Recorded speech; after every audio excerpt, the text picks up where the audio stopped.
UFC Londres. Poucos brasileiros no card, mas o evento tá interessante, hein? Duvida em ver. Presta, filhas.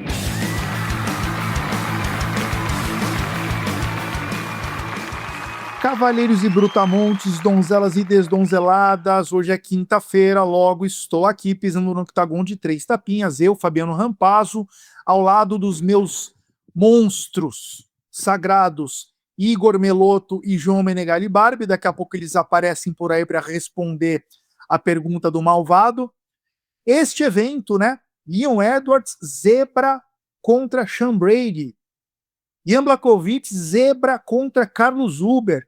Faz sentido? Você concorda? A gente concorda com isso? Vamos descobrir daqui a pouquinho. Já deixa seu like aqui porque ele é importante. Já deixa o like, ele realmente ajuda. Aí se a gente falou coisa que você não gostou, só veio Barbie, só falou groselha, o Rampazzo só falou mal do Poatan, você vai e deixa um dislike, você muda, não tem problema. Mas por agora, deixa o like, por favor. Estamos sempre no YouTube, estamos sempre no Spotify. Vamos começar desespinhando o UFC Vegas 104, o evento passado, tirando espinho na garganta, para a gente já chegar rapidinho no UFC Londres. E vou chamar ele, o Capitão Carisma, o Barbie. Barbie, vê lá o que você vai falar no teu espinho na garganta aí, pra gente não ganhar um dislike, hein? Meu espinho na garganta, senhoras e senhores. Aliás, muito bem-vindos. Aqui você fala seu capitão com o meu suéter mais lindo desse planeta. Quem reconhece, deixa o like aqui. Quem não reconhece, que vergonha. Na minha terra, isso aí chama moletom. Não, esse não é a discussão. Você reconhece? Você reconhece? Ou não? Eu acho que eu sou um pouco mais velho que você. Eu não sei do que você está falando. Que vergonha. Que vergonha. Enfim, vergonha para o rapaz.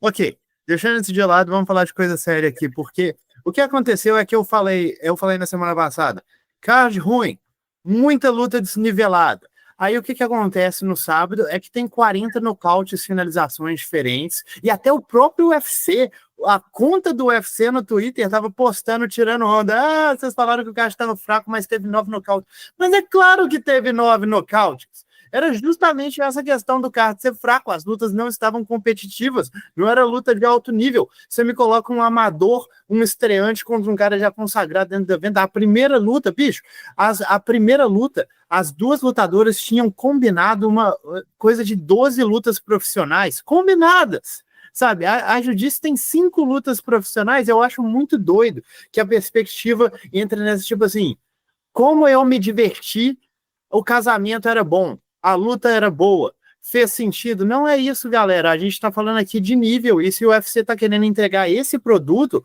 porque você consegue encontrar nocautes e finalizações em qualquer evento. Inclusive o Diego Brandão, nosso Diego Brandão, teve um nocautaço esse final de semana em outro evento. Se é isso que você está procurando, se é esse tipo de emoção que você está procurando, de ver nocaute ou de ver pancadaria, o produto do UFC não significa nada para você. Porque a ideia do UFC é ter a maior competição do planeta. Não é mostrar os maiores nocautes do mundo. Isso você encontra em qualquer evento de esquina. Então não caiam nesse conto que vocês se divertiram, portanto o evento foi alto nível, não. Porque a questão aqui é o nível de competição. A questão não é ter nocaute. Cara, excelente espinho na garganta, Barbie, que o primeiro canal do YouTube que está falando isso é 3 tapinhas. Eu concordo 100% com o que você falou. Desmistificar um pouco essa coisa de que luta que vai para decisão é luta. Depende como foi essa luta, cara. Com variações, com equilíbrio, com transição. Eu acho de fato, esse evento ele entregou. Ele ilustrou muito bem essa situação toda, né?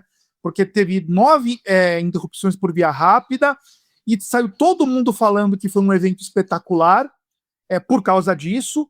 E é exatamente, não vou repetir o que o Barbie falou, mas voltem um pouco aqui e ouçam de novo o espinho na garganta do Barbie, porque foi uma aula. Exatamente isso, Barbie. O meu espinho na garganta vai ser rapidinho, Meloto, já te chamo.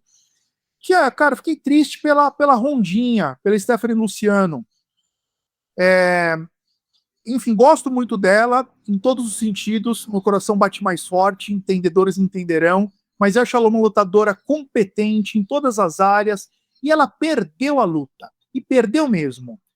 Inclusive, só um dos 3 juízes deram 10-8 naquele round que ela tomou um amasso, que é um erro, que era um 10-8 muito claro ali.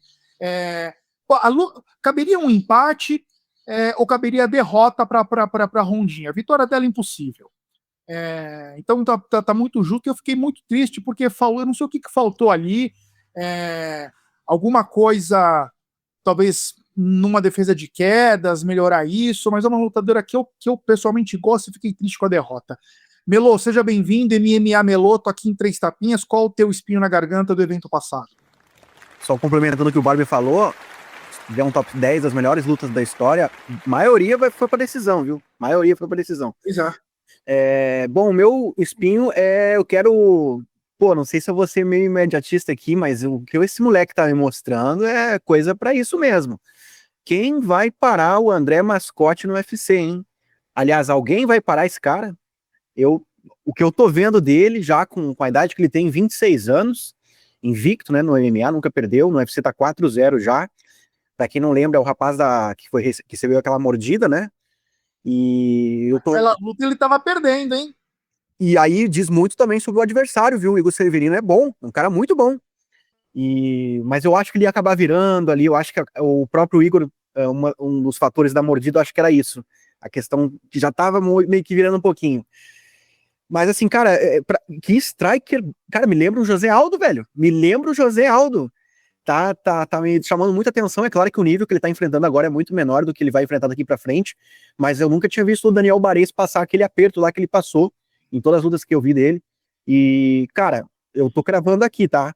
Posso errar e tal, mas pela idade dele, pelo que ele tá mostrando, eu acho que é um futuro campeão dos pesos moscas aí que a gente tá produzindo. Excelente, Meloto. Muito bom. E vamos mergulhar no UFC Londres, UFC desse sábado. Chegando na pergunta capiciosa, olha a risada do malvado aí.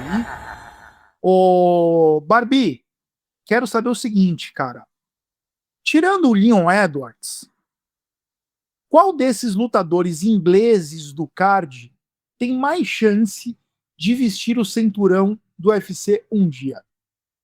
Eu acredito que desses lutadores que a gente está vendo no card, o com mais chances é o Loner Kavanagh, um cara extremamente talentoso, muito rápido, trocador de altíssimo nível. Vou dizer aqui, antes que comecem a me encher a paciência nos comentários, ele tá longe. Tá longe, mas é o cara que eu acho que tem mais potencial. Até porque é um prospecto do mais alto nível que a gente ainda não enxergou o teto dele, sabe? Ele passou umas certas dificuldades na última luta contra um cara também prospecto de alto nível. E os outros, os ingleses desse card, já são caras que a gente já viu dentro do UFC, já tiveram seus altos e baixos, e a gente já pode meio que tirar o nível deles e onde que eles podem chegar. Eu acho que o Loner é o que eu acredito que tem mais chance de ir mais longe. Maravilha, Barbie, muito bem respondido. Vamos acompanhar a evolução do Nuner Kavanagh. E Meloto, olha o malvado rindo para você. A pergunta minha e dele para você é o seguinte, cara. Se o Leon Edwards vencer nesse sábado, ele é zebra, hein? A gente já vai falar disso. Mas se ele vencer nesse sábado, ele, primeiro do ranking, a próxima luta dele vai ser pelo cinturão? Meloto, eu não estou perguntando se isso é justo ou não. Eu estou perguntando se você acha que isso vai acontecer. Não acho que vai acontecer. Eu vejo o Shavkat Rakhmonov como próximo desafiante, depois do Jack Della Maddalena. Era o que ia acontecer, era o que estava nos planos. E mesmo que o Leon Edwards faça a melhor performance da carreira dele no UFC agora, eu acho que o UFC não vai pular o Rakhmonov, que é o próximo da fila, na minha opinião. Já fizeram até uma encarada no octógono ali. Eu sei que isso também não é uma grande evidência, né? Já rolaram encaradas de outras lutas aí, Brock Lesnar com Daniel Cormier, Conor e Chandler, mas enfim, eu acho que não vão fazer essa sacanagem com o Rakhmonov, que embora talvez tenha gente que nem acha que ele mereça muito, mas eu acho que o UFC vai por esse caminho sim. E aí a gente tem uma situação curiosa, né? que é um campeão, abaixo do campeão, o primeiro do ranking faz uma luta, vence e continua estacionado. Curioso, né? Eu vou dizer assim, Meloto, uma pergunta para você, Meloto. Mas você acha que o Edwards tem que fazer uma outra luta? Esse que é o negócio, porque se ele simplesmente não lutar, esperar acontecer Belal contra Jack Della Maddalena, e esperar acontecer Belal ou Jack contra Shavkat, o Leon ganha a luta aí no final do ano, considerando que eles lutaram num ritmo decente? Eu acho que a gente tá colocando o Ian Machado Gary fora dessa jogada aí também. Eu acho que ele poderia entrar nesse debate. Se o Leon Edwards ganhar do Sean Brady, eu acho que poderia rolar essa luta com o Ian Machado Gary ou o Joaquim Buckley. Eu acho que tá cedo ainda pro Leon Edwards ganhar, cara. Tipo, ele acabou de perder pro Belal. Sabe o que eu acho disso? Existe uma coisa um pouco curiosa em um campeão, quando perde o cinturão, ele virar automaticamente o primeiro do ranking. Porque é isso. Aí ele vem, ele vence a próxima luta e ele já tem direito a uma revanche, necessariamente, né? Então acaba gerando esse tipo de situação mesmo. Mas você tem razão, Meloto. A categoria tá muito embolada, né? Tem muita gente pedindo passagem agora. O Gary vem de derrota. Uma derrota dura, vendeu caro, mas vem de derrota, né? Sim. E eu concordo com você, rapaz. Inclusive, o problema que aconteceu na categoria dos pesos moscas, né? Que o campeão, que era o Brandon Moreno, ele perdia a luta, e aí já colocaram ele logo de cara contra o contender número 1. Aí ele ganhava e ia pra disputa. Aí depois o Brandon Royval foi pra disputa, perdeu, aí colocaram um contra o outro. E aí fica aquela coisa que, obviamente, o vencedor tem que disputar o cinturão. Mas, ao mesmo tempo, os dois acabaram de perder uma disputa de cinturão. E com a pergunta do Rampazzo foi se eu acho que vai acontecer isso, eu não acho, porque o Leon Edwards não tem tanta moral assim, nem como campeão o UFC, sabe, parecia que é um Tyron Woodley. Lembra do Tyron Woodley? O Tyron Woodley também, né, sem muita moral. Então assim, se fosse uma Holly Holm da vida, que não tivesse outra opção, talvez sim, mas o Leon Edwards que não.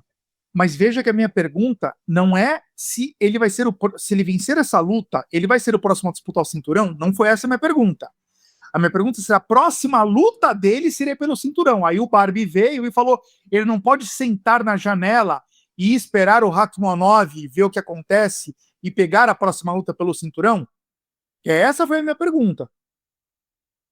Você acha que não? Você acha que ele vai lutar com alguém antes de disputar o cinturão de novo? Eu acho que sim, Tá certo, tá certo. O Joaquim Buckley, é ele contra o Buckley. Tá certo, o Meloto dificultando a vida do Leon Edwards. Tá certo, tá respondido, Melo. E bora pro Rampazzo Reage. Rampazzo Reage! Cavaleiros Brutamontes, Donzelas e Desdonzeladas. Um Rampazzo Reage um pouco diferente, porque é o seguinte: houve muitos comentários muito interessantes, muito elogiosos ao Três Tapinhas, em apoio, novos puxões de orelha muito bem fundamentados e corretos. Que se eu fosse ler todos os comentários que mereciam ser lidos e reagidos aqui, eu ficaria 30 minutos só no Rampazzo Reage. Então eu quero nominalmente agradecer algumas pessoas que comentaram aqui, e cito nominalmente o Diego Lima, que aliás foi quem provocou isso tudo, né? A minha reação ao amadorismo do Três Tapinhas, por que a gente não faz o beabá, o que acontece, que foi a edição passada, né? Para quem quiser entender, ver o Rampazzo Reage da semana passada. E isso gerou uma avalanche. Então, Diego, que comentou aqui de novo, cara, tamo junto. O Darcy, né, que tá sempre aqui também, Darcyzão. O Thiago Marques Silva, Diego Caveira, outro parceiraço aqui, Dani Lin também tá sempre por aqui, o Vicente Flá fez um comentário super generoso também, o Roger Viana chegou junto, o Caie Marques, né, nosso velho conhecido aqui também, de Rampazzo Reage, inclusive, Luiz Gustavo, obrigado, Luiz, também pelo teu comentário, Alaide Rodrigues, o Vini de Oliveira, e também para finalizar aqui, pô, o Herbert Alves, chegou junto aqui também, o Thiago Oliveira, e quero destacar 2 comentários que esse sim eu vou ler, que eu acho que sintetizam muito o que essa galera toda falou. Agradeço de novo todos vocês.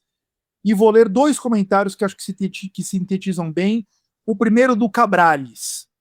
Abre aspas para o Cabrales. Que episódio interessante. Vocês são o único podcast de MMA que eu assisto / escuto. Não acho longo, pelo contrário. Acho até que às vezes eu gostaria de mais. Mas para mim, além da sinergia, o mais foda é a sinceridade, que nunca faltou. Torço e continuo indicando, apesar de poucos amigos que gostam, de ter poucos amigos que gostam do tema.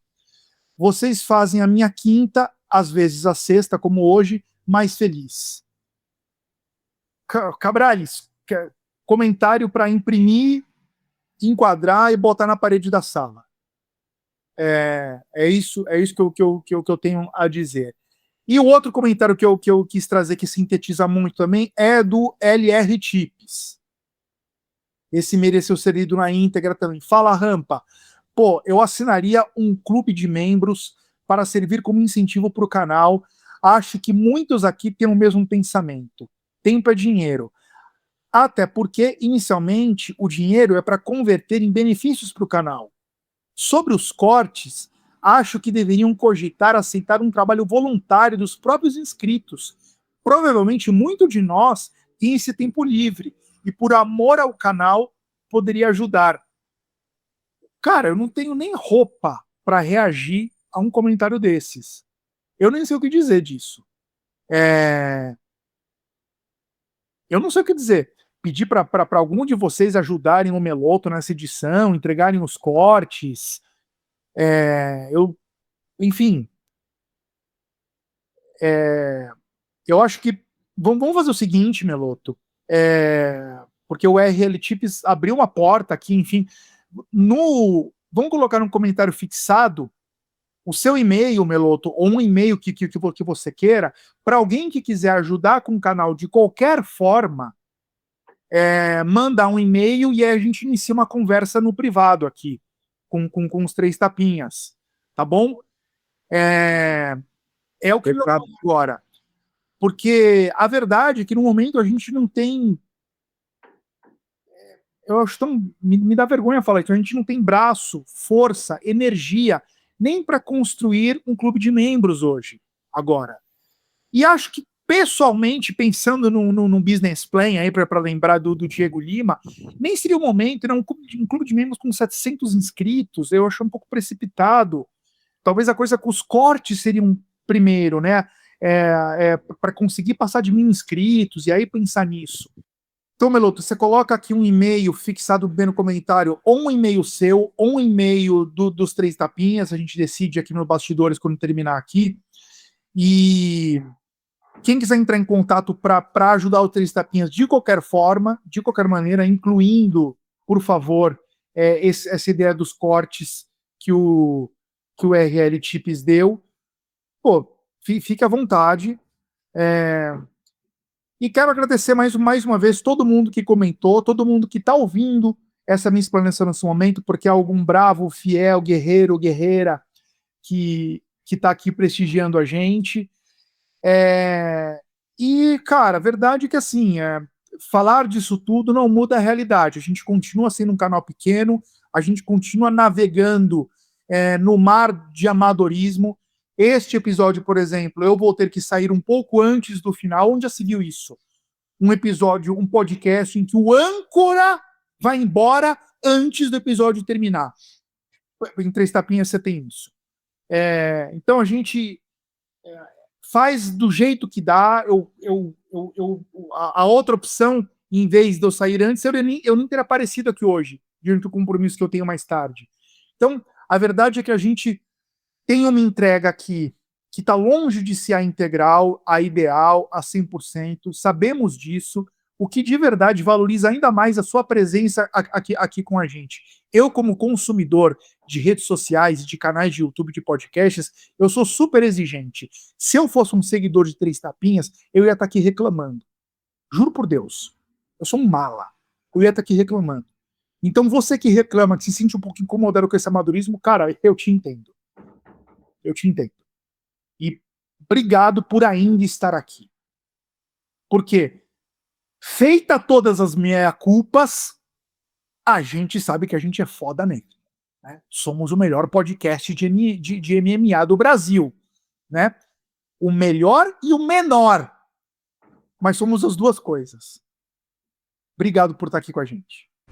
Bom, Cavaleiros e Donzelas, como vocês sabem, eu acabei de dizer, eu vou ter que me ausentar antes do fim, então eu vou deixar a leitura do card preliminar e a leitura do card principal, incluindo a super análise da luta principal do Barbie, que eu vou querer assistir depois, até porque, Barbie, eu tô doido para saber em qual vai ser o teu palpite, lembrando que o Sean Brady tá como favorito. Para mim é surpresa, eu acho que o Edwards leva. Não quero te influenciar, capitão. Você é influenciável, né? Pro bem e pro mal. Então a leitura do card preliminar e principal vai ficar com o Meloto tocando aqui junto com o Barbie, eles analisando, porque antes de ir embora, eu quero campo minado. Campo minado. Bom, vamos começar com um recap, porque temos alguém pisando numa casca de banana. O Meloto foi de Kevin Valerros, vencendo o Sin Yon Choi. E o Kevin Valerros nocauteou, cheque para o Meloto. Eu fui de Sin Yon Yu, vencendo o Al Cunningham. E eu também cravei, né? Venceu por pontos o coreano. Cheque para o Rampazzo. E o que aconteceu com você, Barbie? Você foi de Josias Mussassa vencendo o Carlos Vera. Teve 3 tapas. Errei, mano. Errei, fui moleque. Achei que, apostar em invicto neste ano de 2025 é furada. E já tô eu perdendo mais, Josias Mussassa, seu vagabundo, bicho. Meloto, exerça seu poder de criatividade e crie agora um mico pro Barbie pagar, nesse momento. Cara, Tira da toba. essa galinha aí que ele vai imitar, ela tá, vamos confessar que tá demorando muito, né? Não. A galinha é meio inscrita. Quem sabe ele imita um pintinho, então, já sabe, pra ir aí pegando o jeito, já. Se alguém tiver um outro animal aí, qual outro animal que ele poderia imitar aí já? E essa tá se referindo a mim, né? Que sou a única pessoa aqui com você. Vai saber, né? Eu vou imitar o Igor Meloto, esse animal aqui. Então vamos ficar na granja. Pintinho, não, porque pintinho ou é muito fácil ou é muito difícil. Mas eu quero que você imite um pato. Um pato. Um pato. Ua. Quá, quá, quá. Quá, quá, quá. Quá. Tá, pode começar, vai. Velho. Meu patrão. Pelo menos ele não teve a cara de pau de falar quen. Eu não falei quen. Não, Só que eu falei com o meu sotaque profissional, pô. Amadores não entendem. Entendeu? E ó, você, Brutamontes desdonzelada, que tiver achado vagabundo esse mico do Barbie aí, culpa de vocês de não terem escrito aqui uma sugestão. A gente tinha que ter um banco de micos maiores. Mas o pato tá pago, o Rampazzo precisa ir embora daqui a pouco, e eu quero falar o campo minado deste evento. Eu estou indo de Loner Kavanagh, futuro campeão do UFC segundo Barbie, vencendo o Lipe Detona, o Felipe dos Santos. E há de dar check nisso. O Meloto, você tá indo do que, por favor? Qual que é o seu campo minado? Christian Leroy Duncan vencendo Andrei Pulyaev. Tá certo. Check pro Meloto. Pode anotar aí já. E você, Barbeloto, tá indo do quê? Ó, senhoras e senhores, só queria deixar aqui bem claro que o Rampaz tá indo de invicto. Otário, otário. Nossa, Mas eu estou indo de Guranco Tateladze, que já tem umas derrotas, vencendo o Cauê Fernandes. Ó, Rampaz tá indo na confiança, achando que invicto é invicto. eu vou estar. Realmente, se eu tivesse olhado isso antes, então já começa a pensar num mico para eu pagar na próxima quinta-feira. Porque eu escolhi a maldição dos invictos. E, gente, até a próxima quinta-feira. Estarei aqui abrindo este podcast como quase sempre. Meloto, por favor, passo o bastão para você. Barbie, comporte-se, capriche na análise, porque eu vou voltar aqui para ver a sua análise, a DLP, a análise da luta principal. Estou curioso para ver o que você vai falar de cada um, qual é o seu palpite. Amo todos vocês. Um grande beijo e até a próxima quinta. Bom, vamos que vamos então. Senhoras e senhores, agora eu que vou tomar conta aqui. Né, o Barbie vai ficar como um assistente aqui, caso eu precise, eu chame ele, mas a princípio eu vou falar sozinho mesmo. Barbie, qualquer coisa eu te chamo, tá? Se você precisar de um cafezinho, eu posso trazer aqui para você. Vai ter um tempero especial. Bom, vamos que vamos então para o card preliminar do evento do próximo sábado, UFC Londres. Mais uma edição desse evento que, cara, eu particularmente gosto dos cards de Londres. Geralmente a Inglaterra promove bons atletas interessantes, lutas divertidas. Às vezes acontece alguma coisa lá que dá um anticlímax, mas geralmente eu acho divertido esses eventos. Primeira luta do evento, né, que começa às 2 da tarde, no horário de Brasília, olha só, em 2 horas da tarde, é entre o Guran Kutateladze e o Cauê Fernandes, né, que é justamente o palpite do Barbie no Guran. Ele tá bem confiante, né, o que faz ficar tão confiante na vitória do Guran, viu, Barbie? Não entendi. Por que tá tão confiante assim? Esse cara andou perdendo para um brasileiro recentemente, não foi? Mas, cara, é porque eu acho que o Guran é um lutador excelente. Ele teve uma má fase aí, mas eu acho que a última luta mostrou muito bem o que ele entrega. É um excelente trocador, um cara que chuta muito bem, que baixa em todas as áreas. Eu só queria que ele fosse um pouco mais consistente. Enquanto o Cauê é um excelente lutador, não me entenda mal. Eu só acho que é um nível abaixo em termos de competição, em termos de capacidade técnica. Eu acho que os dois têm valências muito similares. Eles gostam de lutar nas mesmas áreas e eu acho que o Guran simplesmente vai ser superior em todas as fases da luta, onde quer que ela vá acontecer. Bom, a segunda luta é entre o Nathan Fletcher contra o Kaulan Logan. E aí eu posso falar um pouquinho do Kaulan, do irlandês, que ele lembra um pouquinho o Henry Cejudo na forma de lutar, queixo erguido para cima, baixinho, pequenininho, e vai para trocação. De vez em quando até tenta alguma queda que outra, mas o forte dele é a trocação. Curiosamente, na última luta ele acabou perdendo nessa área, né? Ele acabou sendo vencido pelo Jake Hadley. E assim, eu acho que é um lutador interessante pra gente ficar de olho, para ver se ainda tem algo a apresentar. Só que ele vai enfrentar um lutador da casa, que é o Nathan Fletcher, que veio do TUF, lutou agora recentemente no UFC já, mas veio do TUF 32. Não teve êxito lá, acabou perdendo. Mas é interessante uma luta aqui entre dois europeus para ver quem que vai continuar aí no evento, né? O evento precisa também de atletas da Europa lá, daquela região. Eu não tenho muito a dizer sobre o Fletcher. Tu lembra um pouco das qualidades dele, Barbie? Cara, o Fletcher não que ele seja um lutador ruim, é só um cara que a gente ainda não tem a menor ideia de qual que é o nível real dele, sabe? Como você bem falou, ele lutou dentro da casa do Ultimate Fighter, perdeu pro Kaan Ofli, que eventualmente chegou na final e perdeu também. A única coisa que a gente sabe mais dele é um lutador de solo, gosta desse tipo de jogo, um cara com bons ataques de finalização, mas é muito incerto qual que é o nível real dele, sabe? O Khan of Lee já perdeu uma outra luta dentro do UFC, até o Myron Santos, que ganhou dele, passou um perrengue enorme, tem uma semana aí. Então a gente não sabe se esse cara é realmente bom. O que ele pode entregar? Tá pegando aí um grande prospecto. Eu não diria grande prospecto, é mais em termos de nome. O Kaulan tem uma certa fama ali na região do Reino Unido, mas eu não acho ele um cara extremamente de qualidade. Só que nessa aqui, a impressão que eu tenho é que simplesmente o nível de capacidade atlética vai fazer o Kaulan ficar sempre um passo à frente. Se eu não me engano, o Kaulan, me corrija se eu estiver errado, mas não foi aquele gringo que chegou apontando o dedo do meio para a torcida francesa, lá contra o Taylor Lapillus, na França, no UFC Paris. Senão ele chegou na pesagem assim, com o dedo no meio, assim, para todo mundo. É um cara polêmico, é um cara polêmico. Ele tomou Ó, um café. Exato, exato. E o Taylor Lapillus, que venceu ele, se eu não me engano, não tá no UFC, né?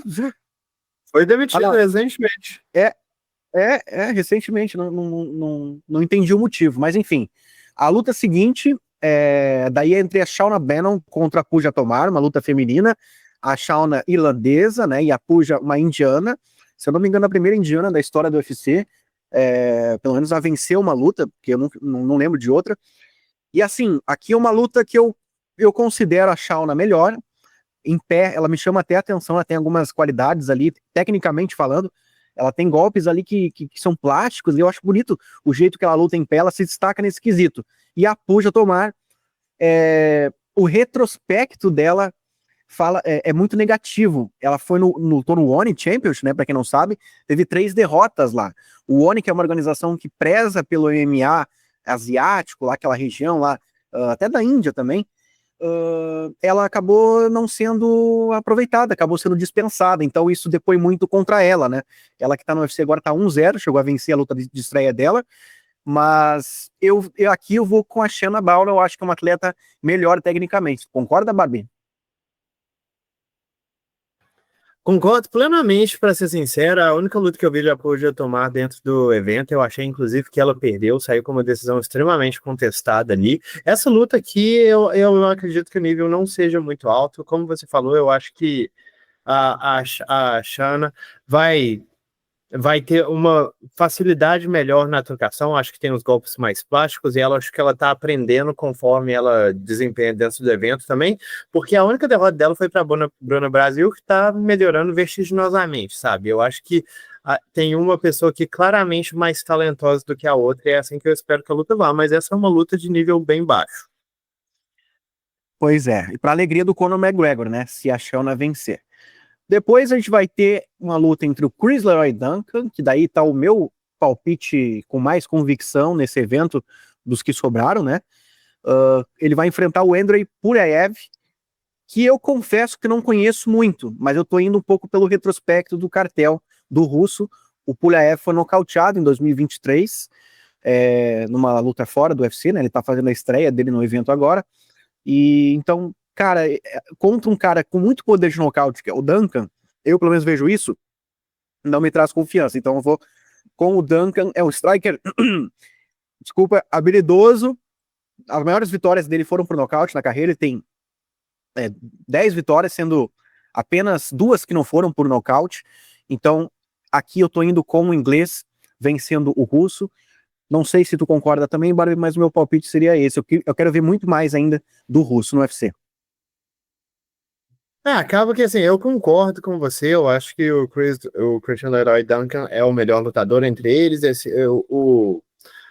o adversário dele entrou aí via Contender Series, novamente, eu sei que eu já falei isso algumas vezes nesse card, mas é um cara que a gente não sabe muito bem qual que é o nível estabelecido dele, enquanto o Christian Leroy Duncan, mesmo que ele já tenha encontrado um certo teto aqui dentro do UFC, tomou um cacete do Gregory Robocop na última luta, ele já mostrou muita qualidade atlética, muita perícia técnica, e eu acho que essa luta deve se desenrolar em pé, e eu acredito no Christian Leroy Duncan saindo com o nocaute.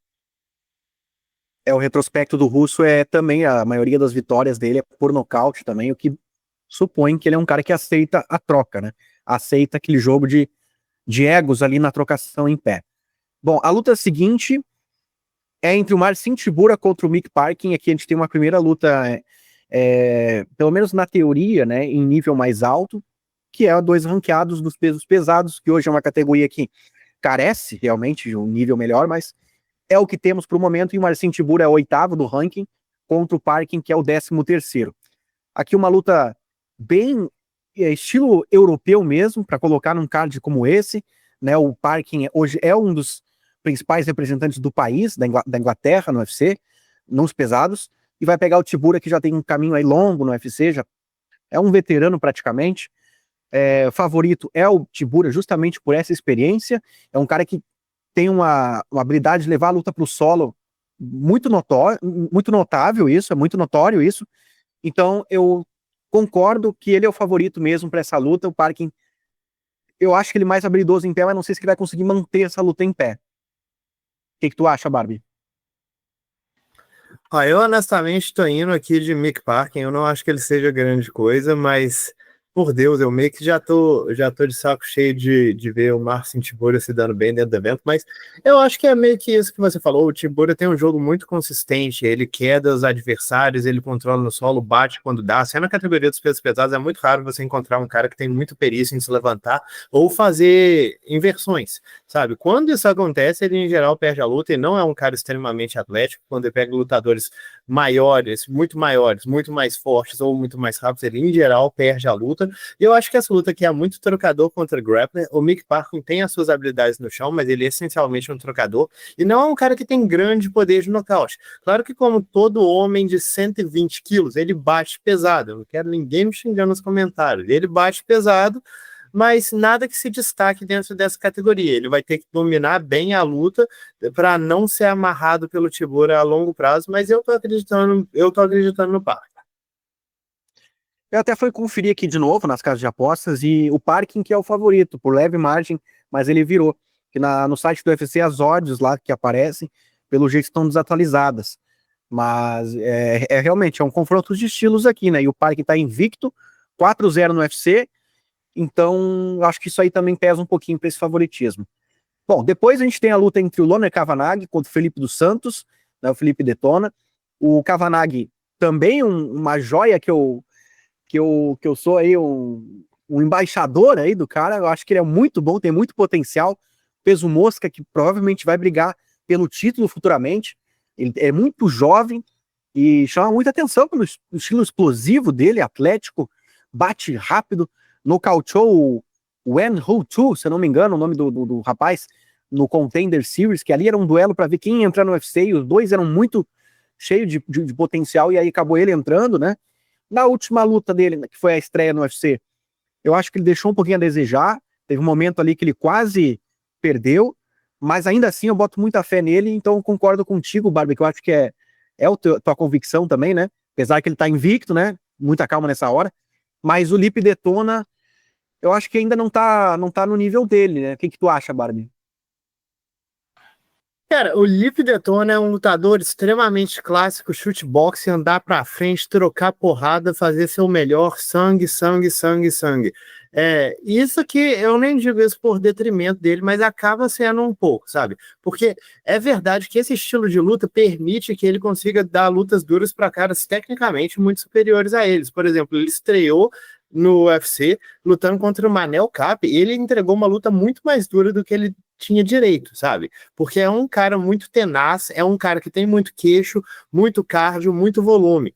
Mas, da mesma forma, ele é um cara que não defende muito bem, defende muito com o queixo, não tem a melhor defesa de quedas do mundo, confia muito em jogo de solo.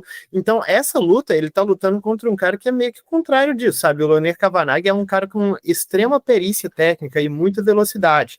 Eu acho que aqui é um confronto meio de estilos, nesse sentido que um deles, eu imagino essa luta transcorrendo majoritariamente na trocação, mas eu imagino que um deles vai estar tentando andar para frente e transformar a luta num duelo mais de atrito, tentar fazer o card valer, pancada, pancada, tiro para todo lado, enquanto o outro vai tentar fazer essa luta ser mais técnica, vai tentar dosar mais o adversário. Esse caso que eu tô falando, o outro é obviamente o Loner Kavanagh, que tem os golpes mais plásticos, ele é mais preciso, ele bate mais pesado, e eu também não acho que ele fica muito confortável em um jogo de volume, sabe? O meu palpite está indo no Loner Kavanagh, mas para ser sincero com você, eu acho que essa odd está extremamente desnivelada. Eu acho que tem uma chance aqui razoável do Loner simplesmente se perder na pressão e no volume que o Lipe Detona entrega, se ele não conseguir uma definição cedo, sabe? Não porque ele seja pior, é só por ser um estilo chato de se lidar. Você precisa ser o tempo todo muito consistente, estar o tempo todo consciente da sua defesa, consciente da sua movimentação, conseguindo bater no adversário sem ser tocado. É muito fácil você se perder nesse meio. Pois é, até a estreia que eu falei dele, né, que ele lutou no UFC, o Kavanagh, foi contra o José Ochoa, que, se eu não me engano, é um atleta bem estilo shootbox mesmo, parecido com um brasileiro aí, com o Lipe Detona, e o Kavanagh teve dificuldades nessa luta. Então, a minha projeção é que ele vença, mas é que lá na frente, sim, que nós vamos ver a melhor versão dele, e aí sim, um lutador muito de elite. Essa é a minha projeção pro Lona Kavanagh, juntamente com o André Mascote, hein? Lá na frente a gente pode ter uma rivalidade aí. Só uma coisa aqui, só para pontuar, porque você falou do José Ochoa, parecia muito um cara de shootbox, ele vem de lá. Ele vem da... Pô, então olha aí, ó. Pô, tô com um olhar bom, então. Meu olhar não mentiu.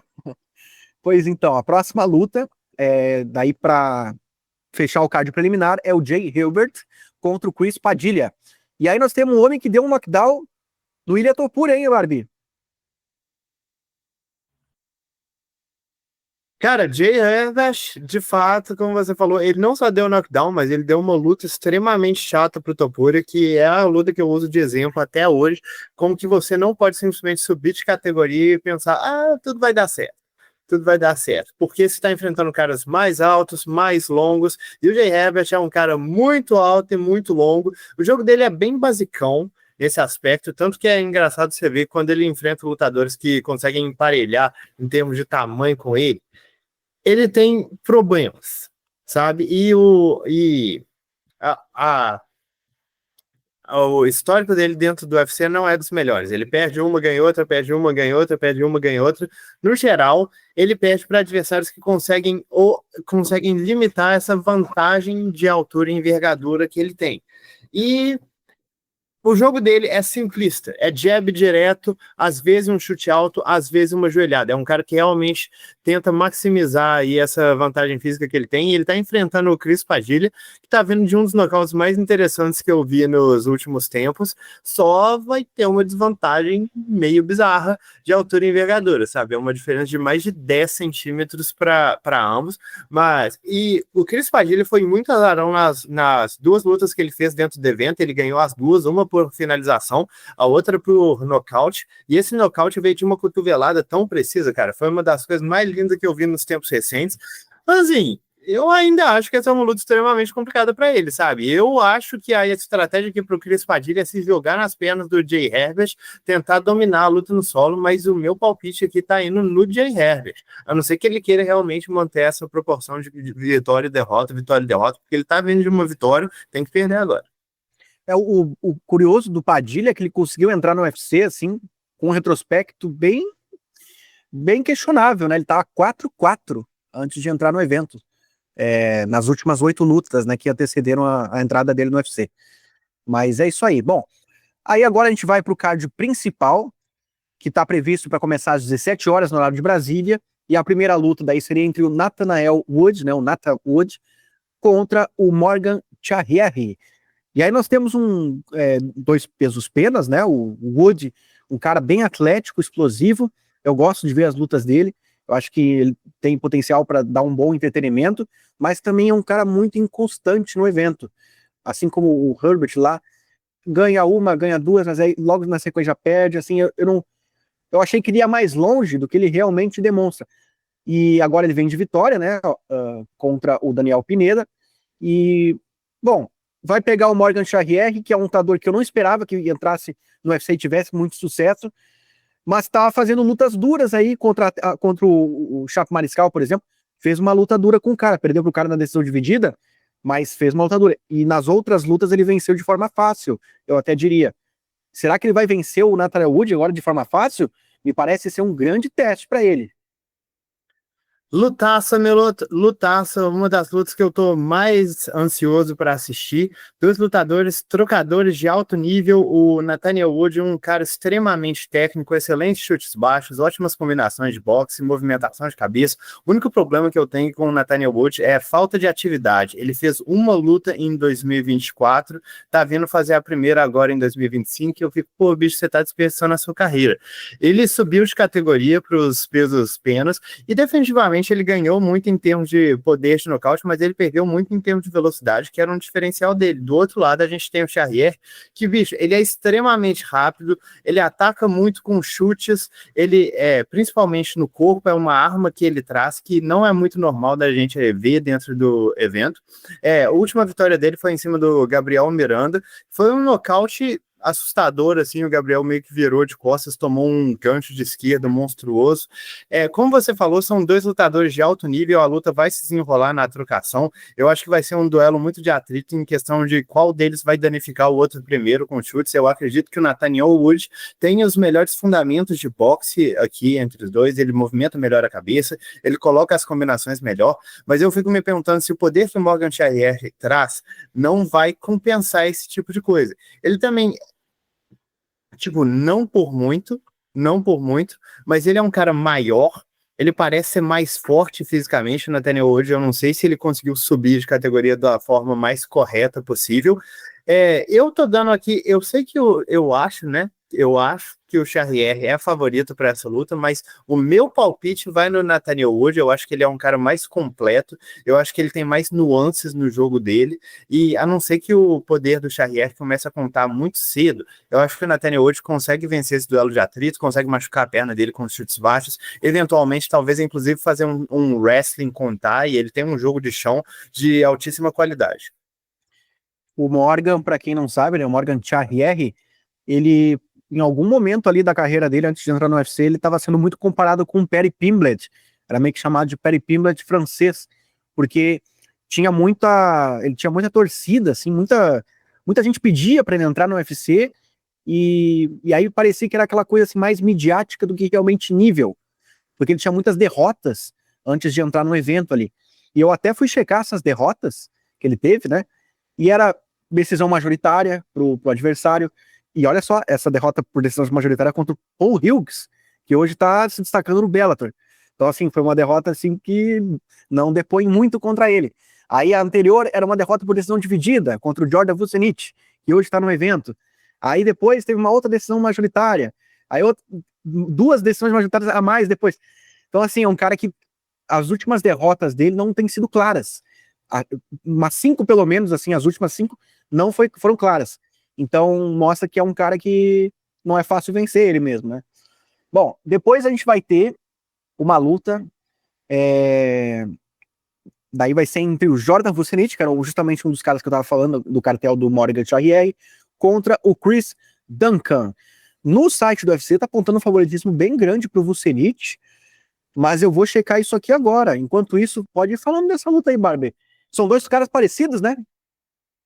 Cara, dois caras parecidos. O Chris Duncan acaba que é um desses lutadores que ele não se destaca muito em área alguma. Ele é completo em um certo sentido, mas da mesma forma não chama muita atenção. Eu gosto bastante dele, acho que ele tem um jogo de pressão bem bacana.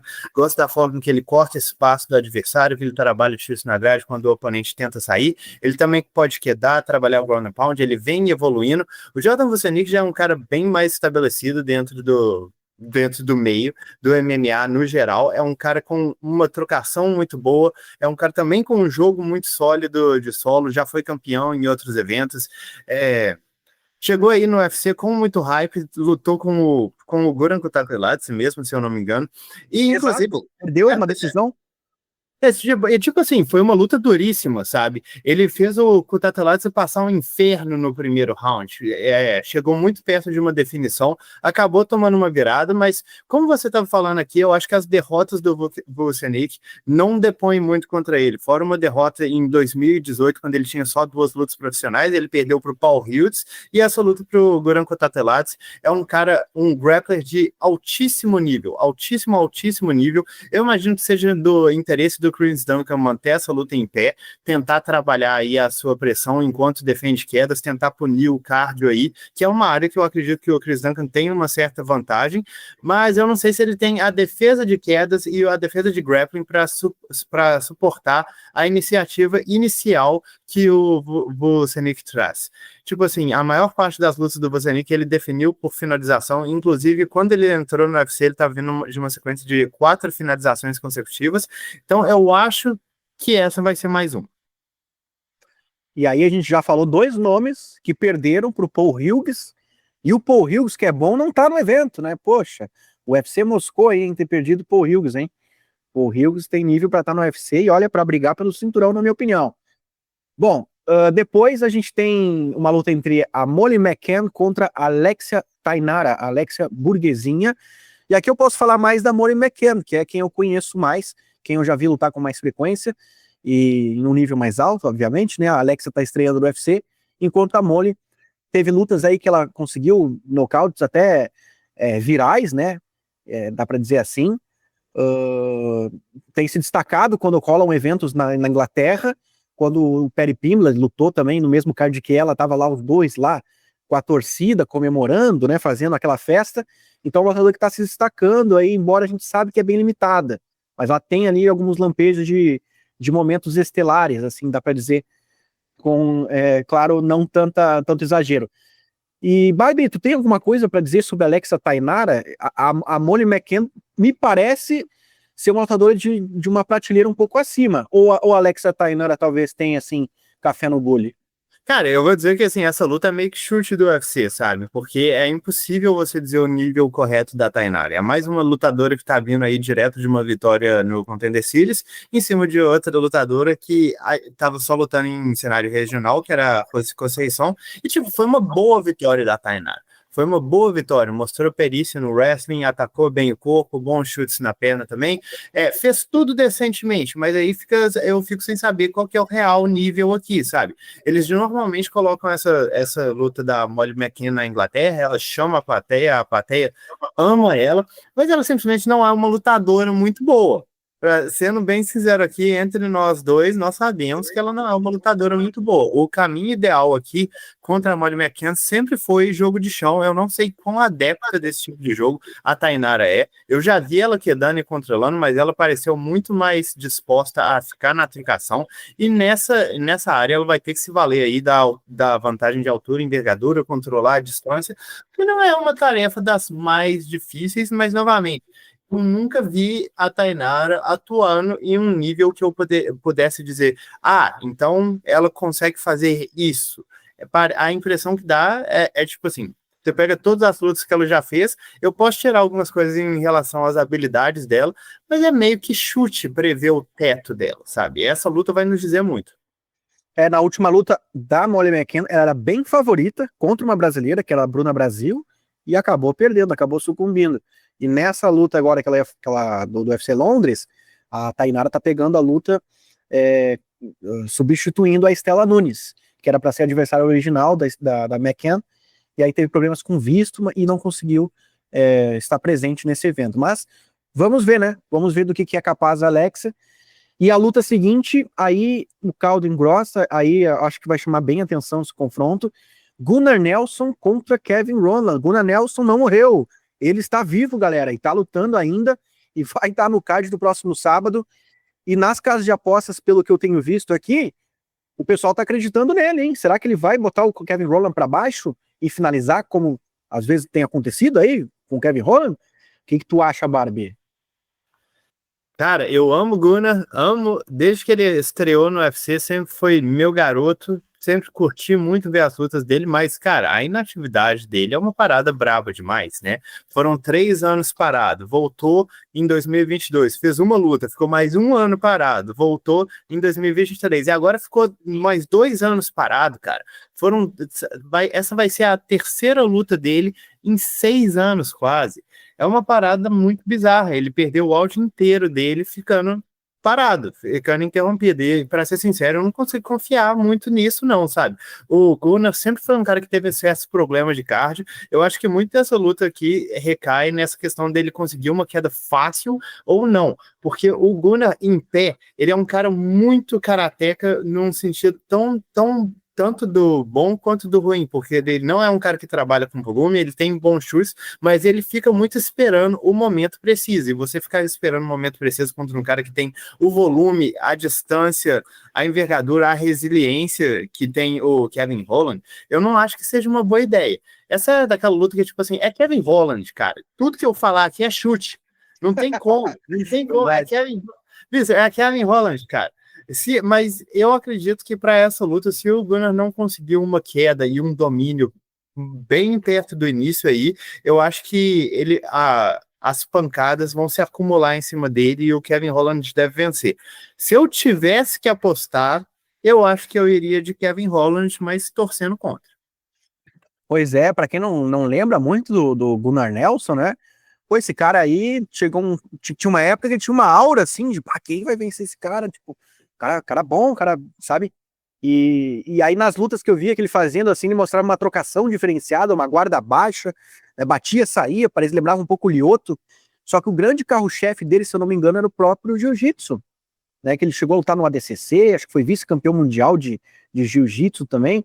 Finalizou o Jeff Monson. Jeff Monson, pra quem não lembra, um monstro de peso pesado. O cara foi finalizado pelo Gunnar Nelson. Então, é isso. O Gunnar é aquele cara talentoso, com muito potencial, só que não executa isso, não bota pra jogo. E aí, hoje já tá com 36 anos, olha o tempo que ele perdeu, né, de carreira, que a gente poderia ter visto aí. Ele lutou com o Leon Edwards e teve um juiz que marcou vitória pra ele, né? Tem mais isso aí também, vai a favor dele. Oh, mas aí foi insanidade. Um homem na face da terra viu essa vitória, pelo menos um viu. Tava sentado lá vendo a luta ainda. Bom, depois a gente vai ter o Common Event, e aí é entre Jan Blachowicz e Carlos Zulberg. Dois super ranqueados ali no peso meio pesado. O Blachowicz ainda tá ali no topo da categoria, né? Tá vivo, mais um que tá vivo aí também, tá, galera? Só pra avisar. Número 3 da categoria, enfrentando o Carlos Zulberg. Tá vindo numa sequência aí grande, viu? 7 vitórias, se eu não me engano, consecutivas. E pode estar perto de disputar o cinturão, inclusive. Para quem não lembra, o último episódio, eu achei que ele ia vencer essa luta e se credenciar para disputar o cinturão contra o Poatan, caso o Poatan tivesse vencido, né? Mas agora, com a Ankalaev vencendo, botou tudo por água abaixo, aí o que eu imaginei, né? Mas eu acho que essa luta tem peso importante, sim, para a categoria. E o que será que vai acontecer, hein? Eu acho que o Blachowicz já deu o que tinha que dar. Só que o Carlos Zulberg é vulnerável no chão. E aí, será que o Blachowicz vai conseguir impor o jogo dele e finalizar o Carlos Zulberg? Ou o Zulberg vai conseguir manter a luta em pé e nocautear o Blachowicz e mandar para as profundezas dos desranqueados? Falar que o Blachowicz vai ser nocauteado é meio que chute. Ele é um cara muito qualidade em pé, assim, é um cara daquele jeito meio esquisitão, mas ele se defende razoavelmente bem. Ele tem um bom controle de distância, uma boa noção de fintas. Eu gosto muito da defesa de chutes baixos dele, que eu, inclusive, acho que é uma das melhores dentro do UFC. É um cara que realmente se dá bem fazendo esse estilo de jogo. Mas, como você falou, bicho, ele tem 42 anos de idade. A última luta dele foi a derrota para o Poatan, que foi um desempenho bem ruim, sabe? Ainda mais considerando como que ele vinha se apresentando. Ele fez uma luta contra o Ankalaev, cara, que foi extremamente parelho. Eu sei que todo dia o Rampazzo vem aqui e fala que o Ankalaev ganhou aquela luta, resultado claro. Mas, cara, o Blachowicz quase arrancou as duas pernas dele em determinado momento ali. Se você for fazer o round a round, eu acho que é bem tranquilo você dar empate. Talvez não seja o resultado, mas é uma das possibilidades que a luta nos entregou. Depois disso, fez a luta com o Poatan, que ele morreu no gás em 5 minutos, trabalhando por cima, que foi uma performance aterradora. E aí o cara com 40 anos, agora com 42, não luta desde 2023, que foi em uma performance que foi muito abaixo contra o Carlos Zulberg. Tipo assim, eu tenho várias ressalvas em relação ao Carlos Zulberg, mas eu tenho achado as performances dele cada vez melhores. Ele tá mostrando um belo controle, ele tá mostrando uma capacidade de adaptação, ótimo gancho de esquerda, um jab muito bacana, uma boa movimentação, um bom poder de nocaute. Para mim, o que fica muito nessa luta é que o Blachowicz eventualmente deve entrar para queda, sabe? Porque eu não acho que ele tem a capacidade física de competir com a velocidade, a pujança que o Berg traz em pé. E mesmo em questão técnica, eu acho que o Berg seja superior aqui, sabe? É muito uma questão de se o Blachowicz vai conseguir ou não anular os chutes dele com a defesa, igual ele fez com a Adesanya, mas essa é uma análise mais técnica. Falando no geral, eu acredito que seja bem complicado de ver o Blachowicz levando essa luta, simplesmente pela capacidade defensiva dele e o potencial dele na luta em pé, muito porque eu acho que ele perdeu já bastante do que ele era. E ele tá vindo de quase 2 anos parado. Meu palpite tá indo no Carlos Zulberg, com algumas ressalvas. Blachowicz, o lutador mais completo entre os dois, mas eu acho que o tempo dele já passou. Pois é, de todas as lutas que o Blachowicz tem no UFC, ele só foi nocauteado uma vez, que foi pro Marreta, Olha aí, hein, Marreta, Thiago Marreta conseguindo ser o único homem a fazer isso. Bom, a próxima luta, então, aí é a principal, Leon Edwards contra Sean Brady. O Barbie vai fazer uma análise aqui, galera, bem aprofundada sobre os dois, começando pelo Leon Edwards. O que nós podemos dizer aí do Leon Edwards, hein? Esse cara ainda tem lenha para queimar no UFC? Quais são as grandes qualidades que esse cara tem aí no UFC? Pô, eu acho o Leon Edwards um cara espetacular, um lutador. Sempre gostei muito dele, foi meu garoto desde que entrou no evento. Conseguiu ali um nocaute em 8 segundos em cima do Seth Bakwinsky, sei lá como se fala o nome dele, e tá vindo de uma derrota extremamente decepcionante, né? E esse que é o grande problema a respeito do Leon Edwards. Eu vou fazer uma análise aqui, mas eu já vou colocar a ressalva que ele pode simplesmente não fazer essas paradas. As performances dele flutuam absurdamente, e é muito doido, porque você vê analistas cogitando, tipo assim, essas lutas que a gente só pode imaginar. E todo mundo fala, bicho, o Leon Edwards seria um pesadelo para a maior parte dos melhores pesos meio-médios que a gente já viu no mundo. Mas eu não tenho segurança nenhuma na consistência dele.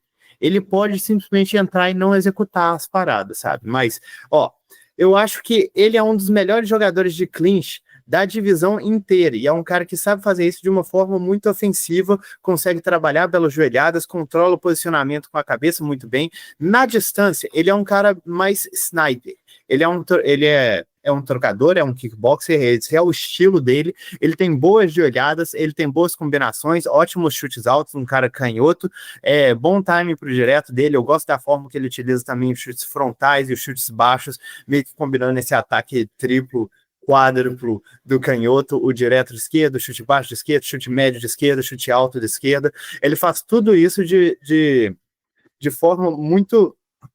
Ele faz tudo isso de uma forma até suave, assim. Cara, você nem consegue ver qual que é a diferença dos golpes que estão vindo. E é um bom grappler, é um cara que consegue se levantar muito bem. A defesa dele, quando ele tá na curta, é um problema, porque ele entra muito nessa ideia de fazer o shoulder roll, de fazer essa postura aqui e parar nela. Então você vê caras como o Belal conseguiram se aproveitar desse tipo de coisa, mas o Leon Edwards, mais uma vez falando em termos de qualidade, ele também tem ótimas cotoveladas, inclusive eu acho que dentro dessa categoria é o cara que melhor utilizou as cotoveladas no UFC inteiro, sabe? O controle que ele tem no clinch permitia que isso acontecesse bem demais. A luta dele contra o Rafael dos Anjos, para mim, é um exemplo incrível, porque toda vez que eles clinchavam, quem decidia quando o clinch acabava era o Leon Edwards, e ele sempre largava uma cotovelada ali no fim. Outras coisas que ele faz bem, trabalhando por cima, ele tem um bom ground and pound, ataca bem com cotoveladas, pega bem as costas do adversário, ele tem boas quedas surpreendentes, assim, não é um cara que vai muito para o jogo de wrestling, mas quando ele vai, em geral, ele tem um desempenho muito bom. E agora, quais são os problemas? O problema é que ele trava, e isso, infelizmente, é um problema que aparece mais frequentemente do que a gente gostaria de imaginar, sabe? Porque o cara teve aquela performance contra o Kamaru Usman na segunda luta, que foi uma performance, na minha opinião, deplorável. Quando eu falo segunda luta, só para constar, a segunda luta é aquele nocauteou o Kamaru Usman, porque eles já tinham lutado uma vez antes. Para mim, aquela performance foi deplorável, sendo bem sincero com vocês. Não tem muito o que falar. Então, eu acho que a performance dele foi realmente deplorável. A gente vê esse nocaute no último round, mas a gente finge que ele não passou a luta inteira sem jogar com volume, tentando só se defender, tomando umas quedas que a gente ficou até, teve um momento lá que o Usman meio que fintou uma entrada de queda, e a reação do Edwards foi tão lenta, mas tão lenta, que ele simplesmente já falou, ok, então eu vou quedar. Tipo assim, você entregou a parada aqui, foi nesse nível. E aí ele voltou para a próxima luta, um outro lutador, sabendo exatamente o que ele precisava fazer, defendendo tudo muito bem, atacando muito bem, dominando o centro do octógono, que era uma coisa que eu tinha falado que seria essencial para ele vencer essa luta.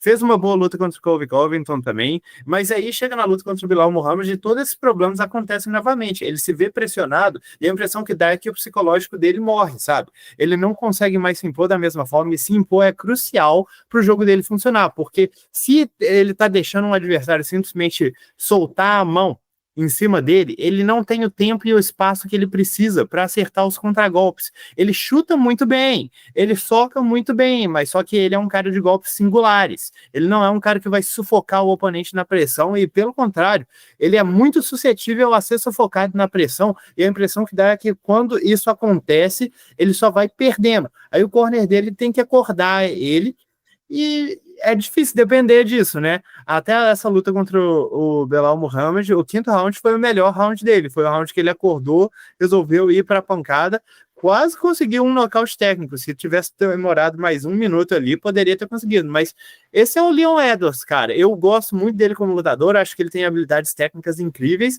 mas é um dos caras com performances mais flutuantes que eu já vi na minha vida. Pois é, hoje mesmo lá no grupo de MMA, lá do MMA Meloto no WhatsApp, eu tava conversando com a galera sobre lutadores que travam. Eu lembrei do caso do David Lozial, quando disputou o cinturão com o Rich Franklin, ele comentando sobre essa questão aí mental que acontece em momentos de grande pressão que ele travava. Ele era um leão de treino, mas na luta, nos momentos decisivos, ele travava. Então isso, infelizmente, acontece com alguns atletas. E parece ser o caso do Leon Edwards em alguns momentos, né? Mas nos momentos ali, impressionante, né? Ele luta melhor no quinto round. Impressionante. Mas vamos lá. Sean Brady, o corner azul dessa luta, um cara que é mais conhecido hoje, eu vejo assim, né, pelo grappling. É realmente só isso que ele traz para essa luta, Barbie? O que nós podemos dizer do Sean Brady? Cara, o Sean Brady teve aí na luta contra o Durinho a sua melhor performance da carreira, na minha opinião, porque eu sempre questionei muito a questão de cardio dele, eu sempre achei ele um excelente wrestler, mas ficava muito nisso. É um cara que queda muito bem, é um cara que tem um ótimo domínio por cima, um ótimo grappler, elite da elite mesmo. Mas eu só não botava fé que ele tinha o cardio para render isso a longo prazo, sabe? Eu sei que ele já fez algumas lutas que foram pro terceiro round e ele passou alguns perrengues, mas entra muito naquela coisa que quando você tá dominando a luta, é óbvio que você não vai cansar da mesma forma. Ele fez a luta contra o Kelvin Gaston, não tirou para absolutamente nada, mas também foi uma outra dessas, estava tudo dando certo. E contra o Durinho, não é que tudo não deu certo, mas ele estava muito mais disposto a trocar e ele atacou muito mais, sabe? Ele mandou um volume de golpes que eu não achava que ele tinha condições de mandar. Isso aqui para um cara que cansou em 1 round e meio contra o Belal Muhammad. Então ele demonstrou uma perícia maior do que a que eu estava esperando ver dele. Uma resistência, um cardio muito superior ao que eu estava esperando. O jab dele atacando com volume, não vou fingir que foi a melhor técnica que eu vi de trancação dentro do MMA, mas definitivamente foi suficiente. O Durinho não estava conseguindo fazer nada sem ser atacado por 3 golpes diferentes, pareceu completamente desconfortável na luta o tempo todo. As minhas perguntas a respeito do Brady ainda ficam porque acaba que foi muito isso que eu tive a impressão que o Durinho também não lutou de volta muito. Para o cara cansar, para um lutador de alto nível cansar, você tem que fazer ele cansar. É muito raro você encontrar um cara que vai entrar no top 5 de uma categoria e cansar sozinho. Acontece. Conor McGregor é exemplo disso, mas é raro. Normalmente você precisa lutar com ele, fazer ele desconfortável, fazer ele exercer uma força que ele não estava preparado. No geral, eu acho que um conjunto de habilidades, o Sean Brady demonstrou uma grande evolução, um conforto muito maior trocando do que ele já tinha demonstrado antes, um cara que anteriormente estava tomando atraso em pé, pro Michael Chiesa, mas eu ainda tenho minhas ressalvas quanto a ele. Eu ainda tenho minhas ressalvas e eu imagino que a gente vai ver muita coisa nessa luta. Pois bem, então temos aí os dois lutadores, uma análise aprofundada sobre ambos, e agora o objetivo é a gente saber como que vai ser o encaixe desses dois rapazes, né, desses dois atletas. Teremos, qual vai ser o desfecho que tu imagina para essa luta, Barbie? Vai ser uma coisa que vai mesmo para uma decisão unânime dos juízes também? Ou você acha que a gente vai ter um desfecho contundente? Né? Quem você acha que vai vencer e como você acha que essa luta vai transcorrer? Então, Acaba que o meu palpite depende.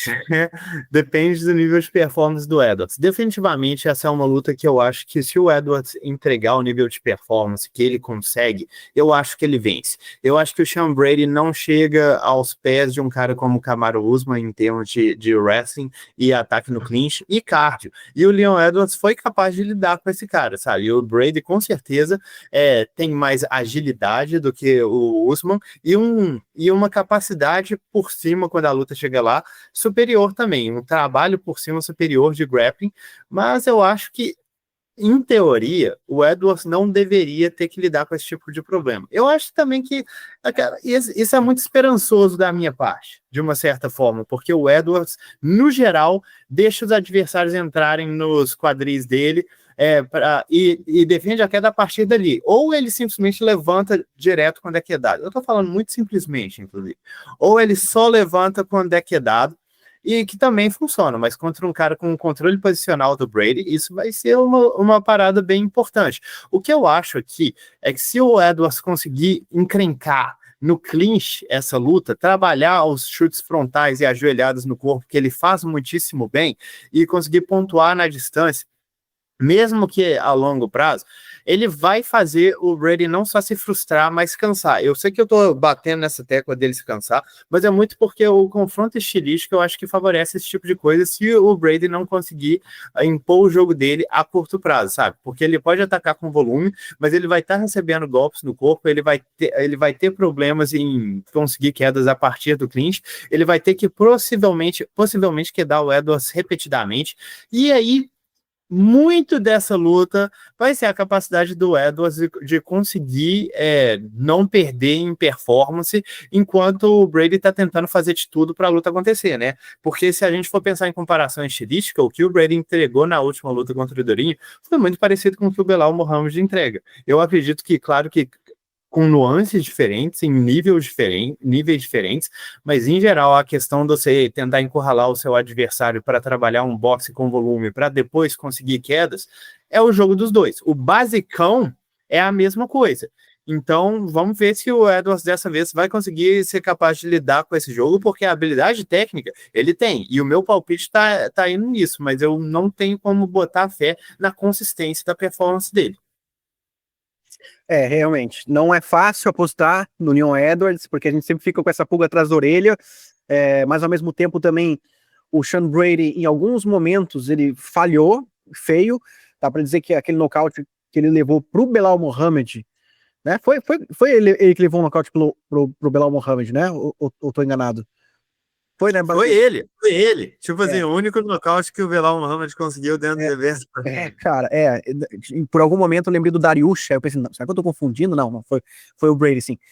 Depõe muito contra ele, cara, esse nocaute, assim, então eu acho que o Leon Edwards tem as armas pra vencer e, bom, cabe a ele executar, né? Se ele perder, ó, galera, não vem xingar a gente aqui não, tá? Vocês vão lá no Instagram do Leon Edwards.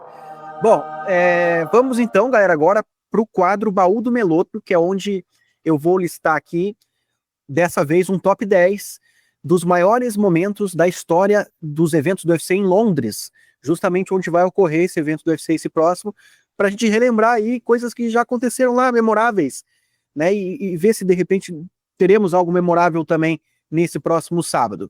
Começando então, em ordem decrescente, começando pelo 10º momento memorável que eu colocaria, foi um momento memorável até meio com anticlímax, que foi o UFC Fight Night Blades vs Espinal, que ocorreu em 2022, onde o Curtis Blades nocauteou o Espinal com aquele chute que, na verdade, não foi um golpe mesmo, né, que causou aquilo, foi um movimento no joelho que o Espinal pisou e machucou o joelho e a luta acabou em 15 segundos.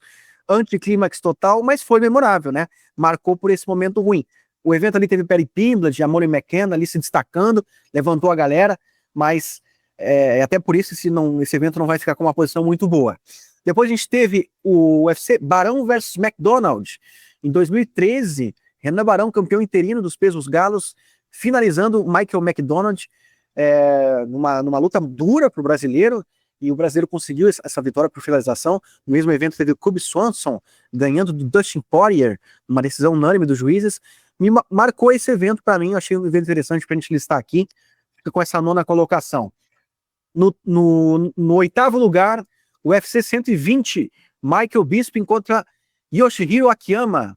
Não lembro se o Barbie acompanhava MMA nessa época. Já, né, Barbie? Já. Já o Barbie começou com Frank Edgar e Green Manor. Acho que foi a Pois primeira é. luta. Tipo, eu comecei nessa época, e eu lembro dessa luta. Pois é. Muita gente criticou na época, né, a luta Michael Bisping contra Yoshihiro Akiyama, uma luta principal de um UFC numerado, né? Só que esse evento não foi pay-per-view, passou na Spike TV lá nos Estados Unidos, por isso o card era inferior aos demais, né? E a luta até foi interessante, foi uma guerrazinha ali, foi para decisão, mas o que marcou mesmo nesse evento foi o nocaute do Carlos Condit contra o Dan Hardy. Nocaute brutal, né? Os dois ali eram cruzados, aliás, ganchos ao mesmo tempo, né? E aí o Carlos Condit nocauteou um nocaute memorável. Esse nocaute vale a pena ver, que o Dan Hardy tinha um certo hype, né? Tinha acabado de disputar o cinturão, e o Carlos Condit foi lá e botou o Dan Hardy para dormir em plena Inglaterra. Foi muito legal esse evento aí, marcou bastante. Vamos só fazer aqui pro Meloto, porque ele se corrigiu, falou que foi gancho. Nível de sabedoria alto demais esse caboclo. Nível de sabedoria alto demais. É polêmico isso, muita gente, olha, crava que é cruzado. Cara, não é. Mas vamos lá. Depois, na sétima colocação, a gente teve o UFC Fight Night de Darren Till contra Jorge Masvidal. Falando em lutador inglês sendo humilhado dentro de casa, hein? Jorge Masvidal foi lá e também matou a cobra e mostrou, Paulo, nocauteou o Darren Till no segundo round, um nocaute que chamou muita atenção também. Naquele evento, se eu não me engano, rolou uma briga entre o Masvidal e o Leon Edwards nos bastidores. Marcou esse evento aí também, um evento importante que rolou em Londres. Aí na sexta colocação, uma luta para a época, uma luta grande, né? Matt Hughes contra Thiago Alves, Thiago Pitbull, UFC 85, luta principal. E o Thiago Pitbull nocauteou o Matt Hughes com uma joelhada voadora. Foi esse nocaute aí que colocou o brasileiro ali entre os postulantes a disputar o cinturão mais pra frente no UFC 100. Thiago Pitbull, pra quem não sabe, fez o Come Event do UFC 100, atrás de Brock Lesnar e Frank Mir. Depois a gente teve, na quinta colocação, o UFC 95, a luta principal até não chamava muita atenção também. Diego Sanchez contra Joe Stevenson. O Sanchez venceu por decisão unânime, mas esse evento marcou muito mesmo, sabe por quê? Porque a gente teve 3 brasileiros fazendo muito sucesso nesse evento. O primeiro, Demian Maia, finalizando o Chael Sonnen, naquela queda sensacional, e embolou ali um triângulo, foi muito bonito de se ver. Demian Maia finalizando o Chael Sonnen. Paulo Thiago estreando no UFC nocauteando Josh Koscheck, uma zebraça, nocaute muito bonito de se ver também na hora ali. E aí eu acho que foi um gancho também, hein, Barbie? Tu lembra desse nocaute? Paulo Thiago e Josh Koscheck. Paulo Thiago e Josh Koscheck foi um upper. Foi um upper, né? Foi um upper seguido de um gancho, não foi? Eu acho que foi exatamente isso, Melo. Acho que foi um upper de direita seguido de um gancho de esquerda. Beleza. E na mesma noite, outro brasileiro fazendo sucesso foi o Júnior Cigano, nocauteando o Stefan Struve. Se eu não me engano, foi a estreia dele no UFC, mas posso estar errado. Então, um evento que marcou bastante aí pelos brasileiros. Quarta colocação, aí eu coloco pela grandeza da luta, uma disputa de cinturão, Matt Hughes nocauteando o Carlos Newton pelo cinturão dos meio-médios, numa revanche, sendo que na luta anterior o Hughes venceu com o slam, nocauteando também, mas foi polêmico aquele nocaute, porque o Hughes apagou naquele triângulo, e aí fizeram a revanche, o Hughes foi lá e aí confirmou mesmo a superioridade dele. Esse evento foi legal também, que teve a estreia do Genki Sudo, um astro japonês que lutou por muitos anos no Japão, fez muito sucesso, e chegou a lutar no UFC também. Tu lembra do Genki Sudo, Barbie? Mas claro que eu lembro do Genki Sudo, só não lembro muito dele dentro do UFC. Ele apareceu, mas não foi onde ele se destacou. Pois é, ele, para quem não lembra, né, talvez nunca viu também, sei lá, mas ele se destacou também, uma imagem marcante dele, ele com a bandeira de todos os países, para promover a união, né, dos países, assim, aquela imagem chamou muita atenção. Quem botar Genki Sudo no Google aí, a primeira imagem que vai aparecer provavelmente vai ser essa. Na quarta colocação, Aí eu colocaria também pela grandeza do evento, da luta, momento marcante, foi a vitória, a segunda vitória do Leon Edwards sobre o Kamaru Usman, uma decisão majoritária dos juízes, UFC 276 em 2023. Assim, foi uma luta mais equilibrada, né? Não teve tanto, não chamou muito atenção esse confronto, mas eu coloco como um momento marcante também, porque colocou de vez o Usman como um humano, né? Para quem pensava, será que o Usman perdeu por um golpe de sorte? Não, perdeu também depois na revanche. E aí o segundo momento eu colocaria por conta de uma unificação de cinturões entre duas organizações que rolou em Londres no UFC 75, Quinton Jackson e Dan Henderson, onde o Quinton Jackson ganhou do Dan Henderson, o Quinton representando o UFC, com o cinturão do UFC, e o Dan Henderson representando o Pride, com o cinturão do Pride. E aí rolou ali a unificação, o Quinton Jackson ganhou e unificou os cinturões, ficou só com o cinturão do UFC, o Quinton Jackson. E aí a primeira colocação, talvez é polêmico, não sei se o pessoal vai concordar, mas está muito marcante isso, essa memória na minha cabeça, que foi a luta, o evento que rolou, Anderson Silva e Michael Bisping, onde o Michael Bisping acabou vencendo o brasileiro de forma polêmica, mas acabou vencendo. Teve a discussão lá se o Anderson tinha nocauteado o Bisping, né, porque golpeou bem na hora que acabou ali a luta, o round, né, e no fim não ficou com nocaute. Enfim, eu acho que essa luta foi talvez o momento mais marcante da história do UFC em Londres. Posso estar errado, mas me marcou por isso, Barbie. Será que eu fui certo nessa escolha ou não?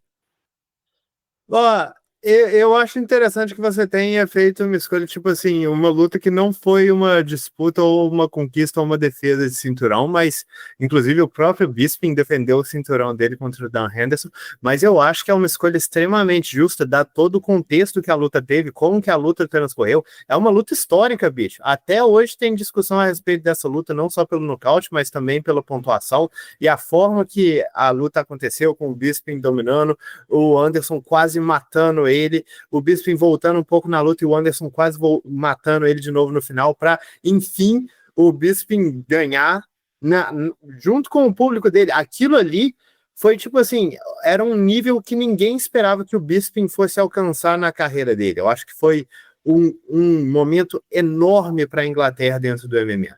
É a grande virada da carreira do Michael Bisping, creio que foi essa vitória mesmo, que colocou ele num patamar diferente, para daí sim ele disputar o cinturão do UFC, algo que as pessoas até não achavam que isso ia acontecer tão cedo, né? Que o Bisping estava indo caminhando para o final da carreira, nunca tinha tido a chance pelo título, e essa vitória lhe rendeu o tarot shot.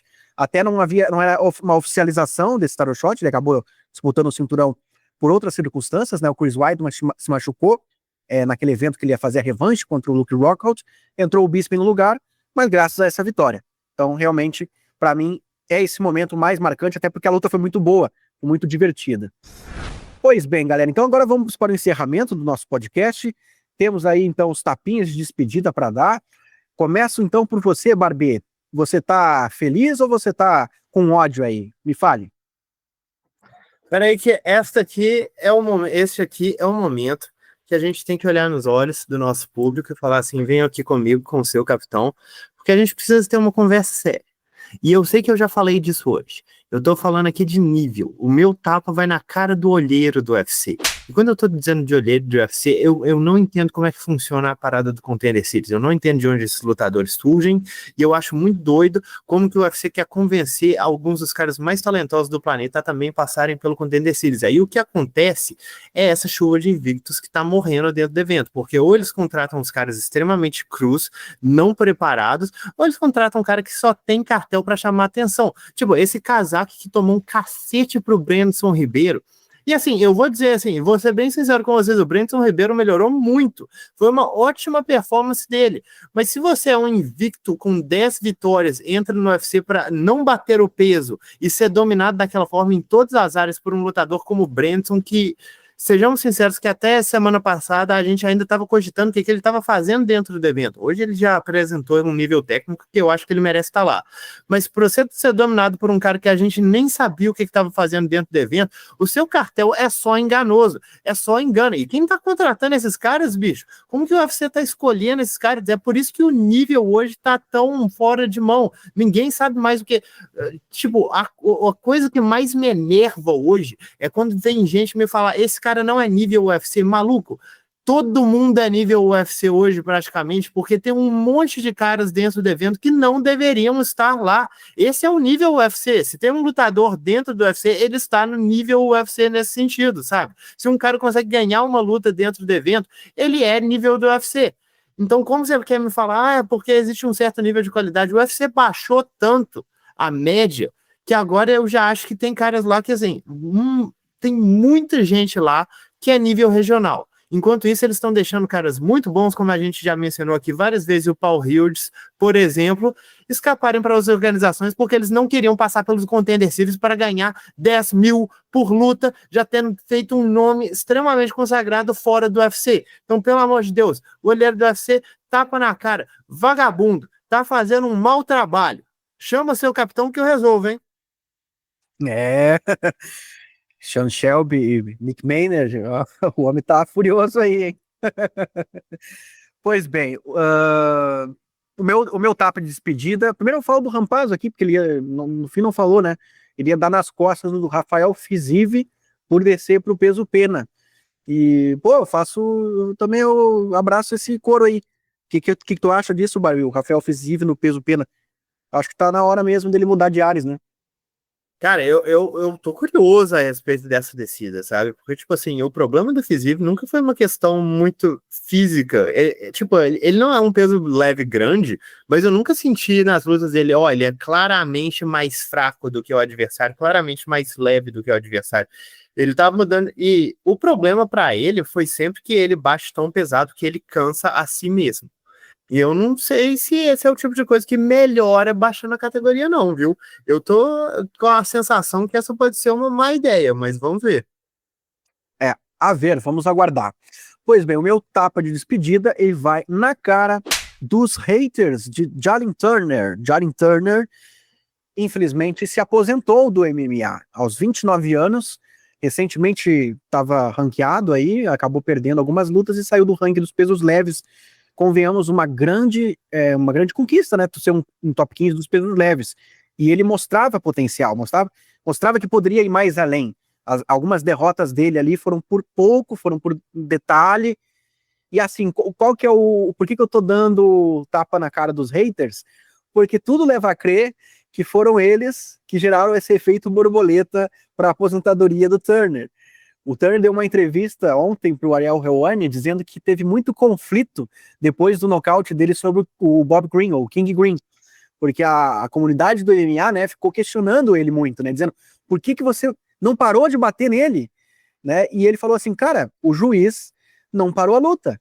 E ele levou hate por conta disso. Ele que foi o responsável ali, para alguns, né, por conta daquela situação. E ele disse que ele é um cara legal, que ele é um cara que não tem intenção de continuar machucando as pessoas, só que no esporte é isso que exige às vezes, né? Se o juiz não interrompe, você tem que continuar batendo. E aí, no UFC 300, que foi a luta que ele fez logo depois da luta contra o Bob Green, ele lutou contra o Renato Moicano, e vocês vão lembrar, em algum momento ali da luta, ele deu um knockdown no Moicano e poderia ter nocauteado o brasileiro, por pouco não nocauteou. E qual que foi a justificativa que ele deu ali para isso? É que naquele momento que ele fez o knockdown no Moicano, ele teve um sinal ali, um momento aí de clareza, em que ele não queria continuar machucando o Moicano para depois não ter o mesmo hate que ele teve na luta anterior. Então, é claro que essa é a versão dele, obviamente não tô aqui também dizer para garantir que essa é a verdade, mas tudo leva a crer que por conta disso, ele começou a desanimar do esporte. Ele ficou quase um ano sem lutar depois daquele momento, e assim, não quer mais se envolver com a parada. Acabou perdendo mais uma luta aí pro Ignacio Barramondes, finalizado, e pendurou as luvas definitivamente. Na verdade, ele já queria fazer isso antes, ele considerou fazer antes, mas alguém convenceu ele a continuar lutando. Porque ele não quer estar mais envolvido nesse meio, infelizmente. Talvez, eu acho que essa foi a causa dele ter se aposentado. Um hate lá atrás que foi desencadeando nisso tudo. E olha só o efeito borboleta que rodou depois, né? Além dele aposentado, o Renato Moicano disputou o cinturão do UFC, várias coisas aconteceram aí, né? Mas é isso aí. Esse é meu tapa, então, na cara de vocês, haters, seus safados. E nos vemos, então, no próximo episódio, na próxima semana, com o Rampazzo aqui também atuando junto até o final. Espero que tenham gostado. Acho que ficou um pouco longo, mas pelo menos espero que tenha ficado bom. É isso? Beleza? Então, galera, até a próxima. Tamo junto! Presta, filhas!